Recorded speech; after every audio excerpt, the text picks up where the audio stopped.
Hello, and welcome to the 8th episode of the Fabric Spotlight series. And today we are discussing the cloud and IoT infrastructure topics with many of the industry leaders. I want to welcome Kushagra Vaid, who is the manager and distinguished engineer for the hardware infrastructure in Microsoft's Azure division. Yeah, good to be here, Rajan. Thank you. Thank you. I'd like to get your perspective on various types of cloud and IoT infrastructure initiatives out there. But before we get started on the topic, if you could talk a little bit about yourself. What was your personal journey? How did you get into Microsoft? How about the infrastructure space? Anything that you could tell us about? My background is actually in CPU design and architecture. I started at Intel back in 1996 after doing my graduate studies in VLSI and electric engineering. I spent about 13 years at Intel building a variety of microprocessors, platforms. And then in 2007, I moved to Microsoft to work on cloud-based hardware.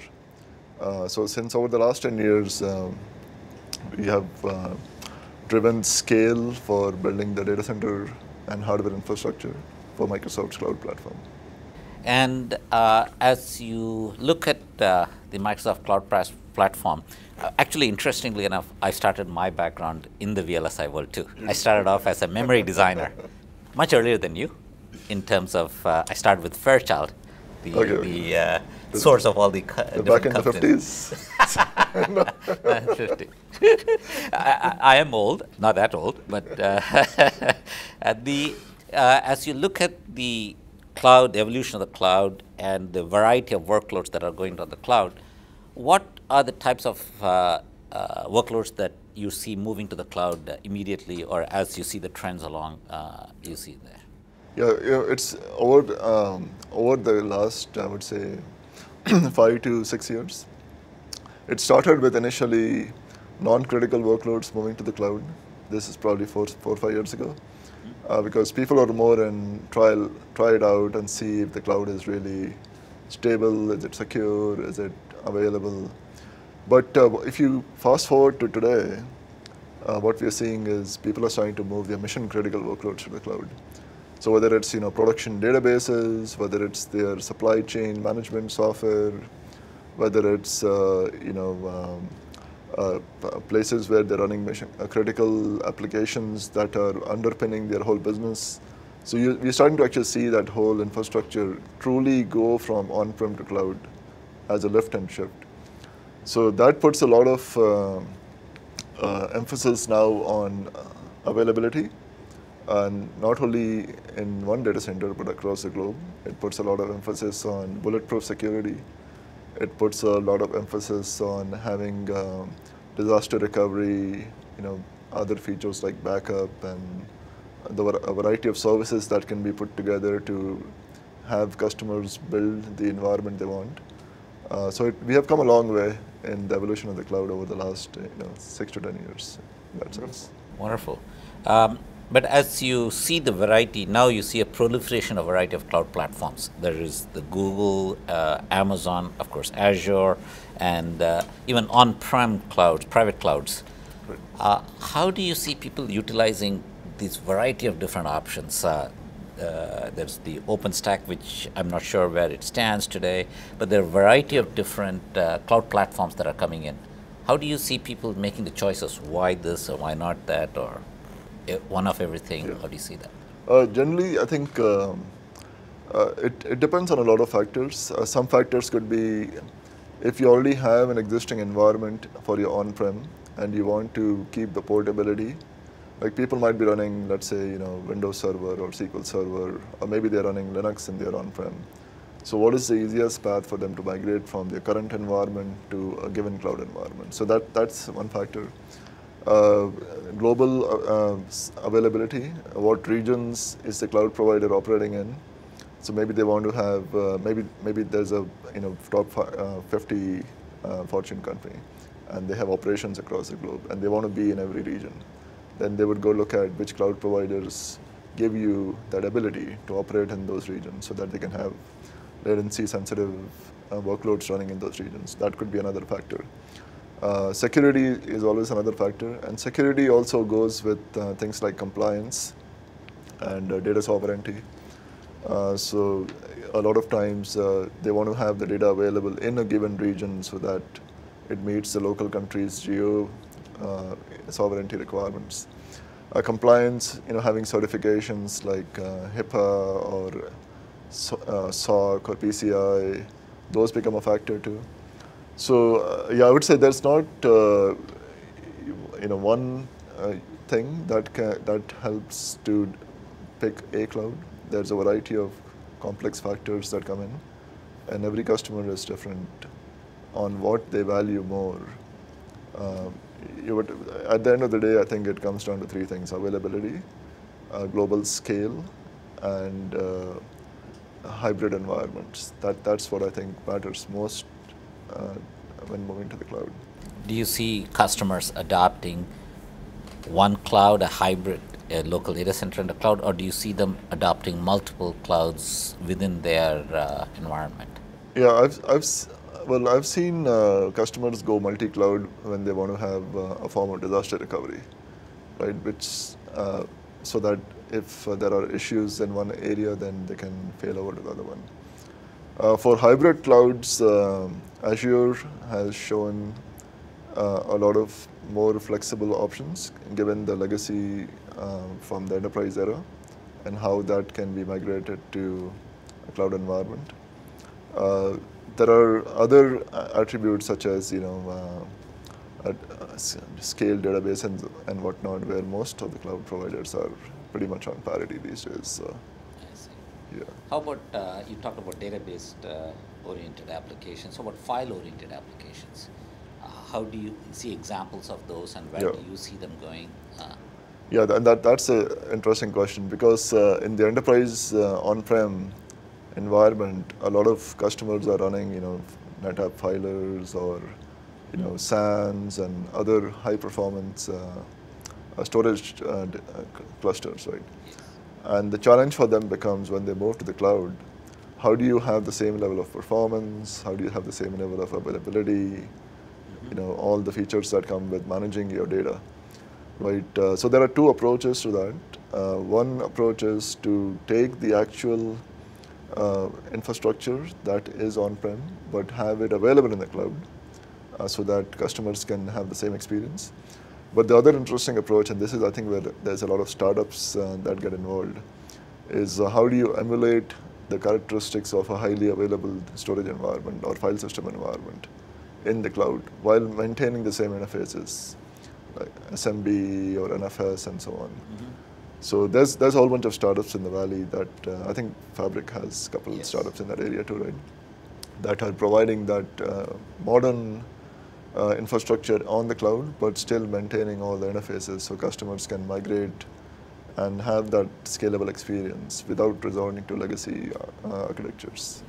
Do you see any particular type of applications, file-based applications, that you see initially moving to the cloud? Any examples of those, or is it just a secular trend over there? There's a lot of them. One area which I've been working with personally is moving silicon design to the cloud. Okay. And it's my background, so I'm passionate about that. So I'm working with a lot of companies to help them to make that transition. And well, you have a similar background, right? So you'll appreciate that silicon design is a very intense activity. You design, you do simulations, you do verifications, and so on. And it puts a lot of pressure on the file system, and also a lot of pressure on the CPU, right? So having that same environment be replicated in the cloud is one example where people are starting to see that, yes, the cloud can meet those needs, and they're starting to migrate those workloads now to the cloud. Are they able to overcome the security paranoia? I mean, one of the, we always used to be paranoid about our design database or everything that in a chip design, that's one place where people are really paranoid about these things. How do you see the security needs evolving to address those? That concern? Yeah, so there's two aspects to this. What is the security provided by the infrastructure? And at least my belief is that the cloud security now is at a level equal or better than most on-prem security environments. And that's only because there's been so much investment in, all the way from physical security to, operating systems to app security and so on. But the second part is more in the customer's hands, right? Which is, okay, so you have all the hooks in the infrastructure. How are you going to utilize those hooks to set up the right policies, to set up the right environment, so that the end goal that you are achieving to have is indeed the level of security that you want. And that's where I see a lot of customers needing some help to understand, okay, how do I set up, for example, my network security group? How do I make sure my applications are talking to each other in a trusted domain? How do I make sure that I manage my key rotation and key management in a secure manner by utilizing the hooks provided by the underlying platform? So there's a lot of opportunity there actually for SIs and startups to bridge that gap between what the customer wants from a security goal perspective to how to map that to the underlying infrastructure security that's already provided. Wonderful. And as you see the cloud evolving, there's a lot of talk about edge clouds, IoT. Sure. In the world of IoT, how do you see the cloud getting involved? What do you see as the IoT deployments? Where do you see the trends? It's in a lot of verticals. So manufacturing, real estate, oil and gas. There's so many areas where this is happening right now, and there's so many levels of IoT. There are areas where IoT is consumed as a SaaS service just because the customer is not tech savvy. You could have a farmer who has 10,000 cows on his farm, and the farmer has no idea how to deal with IT, right? On the other hand, you might have a company that is in the enterprise space who already has a well-staffed, like most of the banks, Wall Street banks are in that space, right? So there's a variety of customers and they would tap into different layers of the stack. But one thing about IoT also is what needs to be done at the edge and how intense is that workload and what needs to be done in the cloud and finding the right balance. Like if you take, for example, an airplane, right? People talk about examples where you can instrument the telemetry coming from the engines. But somebody was telling me it's sort of order of a petabyte per flight or multiple petabytes per flight. Now, when the airplane is flying, you can't conceive it streaming all that data from 30,000 feet down to the cloud. So there has to be some local processing to filter the data, create insights, and then maybe they download it when the plane lands. Same thing for autonomous cars, right? So I think the interesting question here is how do you partition the data collection, the data analysis, and between the edge and the cloud, and what is the capability needed in the edge for that device? IoT doesn't necessarily have to be just some tiny sensor and a light bulb or something of that sort. It can be much more capable than that. Right? We agree with you. The Fabric is working on several IoT, industrial IoT related. Right. You have been exposed to a couple of them in the industry. What do you think of some of the initiatives that we are looking at in the industrial IoT world that you have been exposed to from the Fabric perspective? Yeah, the security angle is obviously an important one. So there was one company that was working on that. The other one actually, there was a company called IoTM that I talked to earlier. And they're solving a very interesting problem, which is how do you take a legacy brownfield infrastructure and modernize that to bring all the benefits of the IoT and analytics cloud to that legacy infrastructure. And they're creating the plumbing for connecting the brownfield with the modern. And I think that's a very, very relevant play because it will help to not only modernize the existing, the new applications and new infrastructure, but also bring the the years and years of infrastructure that has been built into this new environment and make it more available through telemetry and so on. So there's some good investments in that space. Thanks. And you talked about security, IoT security, which is presumably very different than IT security. Right. So from an IoT security standpoint, do you have any thoughts on where the market is evolving, especially as it relates to the industrial world? I'm not terribly thrilled that my hot water tub can turn on hot water remotely because there's no security. But from an industrial, I'm sure that's more mission critical. So yeah, absolutely, yeah. And that's one question I always ask when I meet companies and startups doing this. So it's okay, you can always read the data, and because that's non-destructive, right? You can read the data, analyze it, do whatever. But when you have that feedback loop back in the control system, and it can, actually, if you think about a factory, that can mean that people's lives might be at stake, because it might be controlling systems where there are dangerous gases in play and whatnot. So you have to be very careful in how you build that and how you secure it. Going back to your question about security, right? Mm-hmm. And security in this context, I think, has to be thought about at a broader level, not just physical security, the device or the OS or the app. I think what companies should do is take a step back and look at the whole end-to-end and make sure that that is thought of in that holistic manner, and so that the attack surface is minimized in that sense, right? In that scenario, do you see that the existing IT security can be repurposed for the OT world, or do you see a whole range of new startups addressing the need for OT security?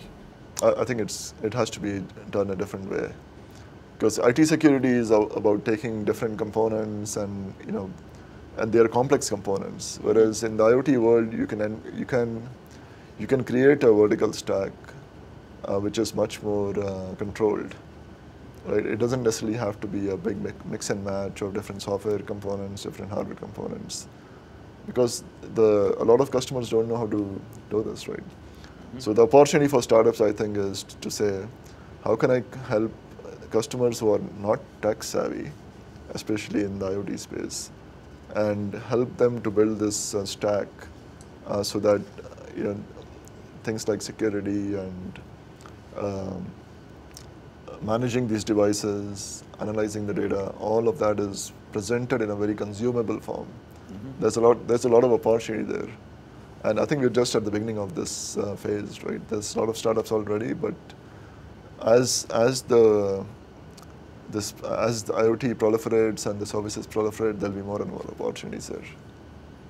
And as you have been exposed to a variety of the fabric companies, as you look at enterprises, how do you see that many of the fabric companies complement the applications that they are depositing on the cloud? The fabric, as you know, fabric is focused on the cloud infrastructure companies. Right. In the SaaS, and how do you see us complementing the SaaS type of an approach that you see out there?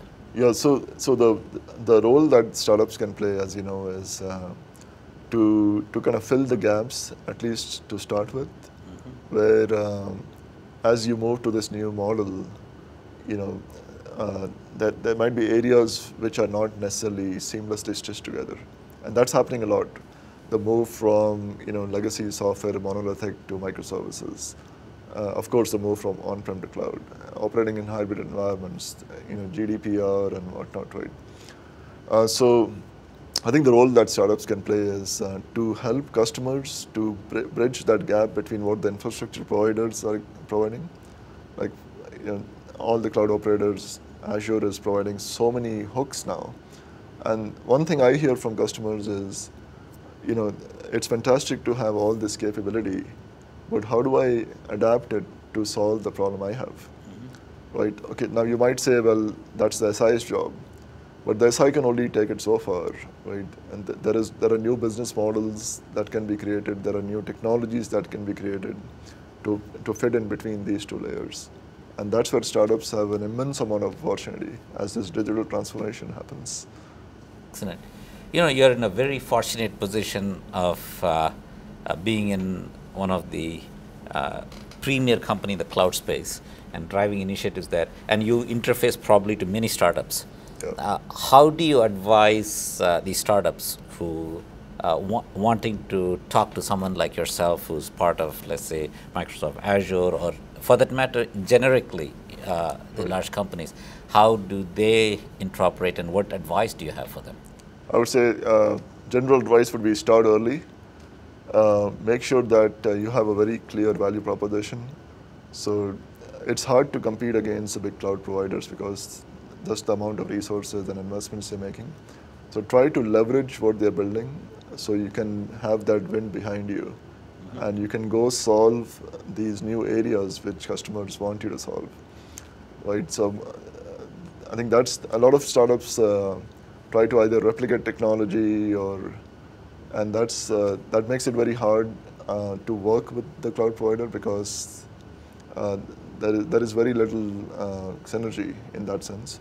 But on the other hand, there's a lot of startups that are, that build on top of the platform and go after a customer market segment or go after a particular set of gaps they see in this transformation.